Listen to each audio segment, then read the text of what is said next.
Hi friends, last time DMart போயிருந்தப்போ இந்த ஷாப்பரை பார்த்துருந்தேன். 199 ப்ரைஸில் 200. பார்த்திங்கன்னா இந்த மாதிரி ஷாப்பர் இந்த மாதிரிலாம் நான் வாங்க மாட்டேன், டக்குன்னு போயிடும் அந்த மாதிரி நினச்சிட்டு வாங்க மாட்டேன். லாஸ்ட் டைம் வந்து நான் வந்து இந்த புல் பண்ணுவோம்ல த்ரெட்டில், அந்த இது மட்டும் கொஞ்சம் நாள் யூஸ் பண்ணியிருக்கேன். அடுத்து நான் எதுவுமே யூஸ் பண்ணதில்லை. இது பார்த்து 199 வாங்கலான்னு சொன்னாங்க எங்கள் வீட்டில். சரின்னு சொல்லி வாங்கினா அது பார்த்திங்கன்னா நல்லா தான் இருந்துச்சு. மேலே வந்து ஒரு நீளம் பஞ்சம் அதை வந்து ப்ரெஸ் பண்ணி தான் நம்ம வெட்டணும் போல்.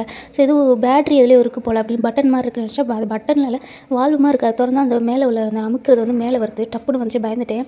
அதுக்கப்புறம் பார்த்திங்கன்னா நல்லா அப்படியே லைட்டாக தொட்டாலே அப்படியே வெட்டிடும், அந்த மாதிரி ஷார்ப்பாக இருந்துச்சு. அதே ஷார்ப்லேயே கடைசி வரை இருந்தால் நல்லாயிருக்கும். ஆனால் அந்த ஷார்ப்னஸ் எவ்வளோ நாள் இருக்கும்னு தெரியல. அதுக்கப்புறம் சரி போட்டு அரைச்சி பார்க்கலாம்னு சொல்லிட்டு நான் கொஞ்சம் சின்ன வெங்காயத்தை உரிச்சு கழுவி வச்சுருந்தேன். அதெல்லாம் போட்டு அரைச்சேன். நல்லா அமுக்கிறதுக்கு ஈஸியாக வரும்னு நினச்சேன். ஆனால் ஃபஸ்ட்டு ஒரு 5-6 ப்ரெஸ்ஸு வந்து ரொம்பவே கஷ்டமாக இருந்துச்சு. இந்த இதை மேலே வச்சுட்டு அந்த வால்வை ஓப்பன் பண்ணிட்டு நம்ம வந்து ப்ரெஸ் பண்ணோம்னா அது வந்து ஈஸியாகவே இருந்தது. ஆனால் வந்து நினச்ச மாதிரி வந்து ஸ்டார்டிங்லேயே வந்து ஈஸியாக இல்லை. ஃபஸ்ட்டு ஒரு 5-6 புஷ் வந்து ரொம்பவே டைட்டாக கஷ்டமாக இருந்துச்சு. இன்னும் பெரிய வெங்காயம் காய்கறி எல்லாம் போட்டோம்னா ரொம்பவே கஷ்டமாக இருக்கும்னு தான் நினைக்கிறேன். இது வந்து குட்டி வெங்காயத்துக்கே வந்து இது வந்து கொஞ்சம் தனிச்சு. அதுக்கப்புறம் ஒரு 5-6 டைம்ஸ் ப்ரெஸ் பண்ணோடனே நல்லாவே அரைச்சிருச்சு. எப்படின்னு பார்த்திங்கன்னா மின்னல் வேகத்தில் ஒரு 5 பேருக்கு 10 பேருக்கு சமைக்கணும்னா கூட டக்குன்னு உரிச்சு மட்டும் போட்டோம்னா நம்ம ஈஸியாக வேலை முடிஞ்சிடும்.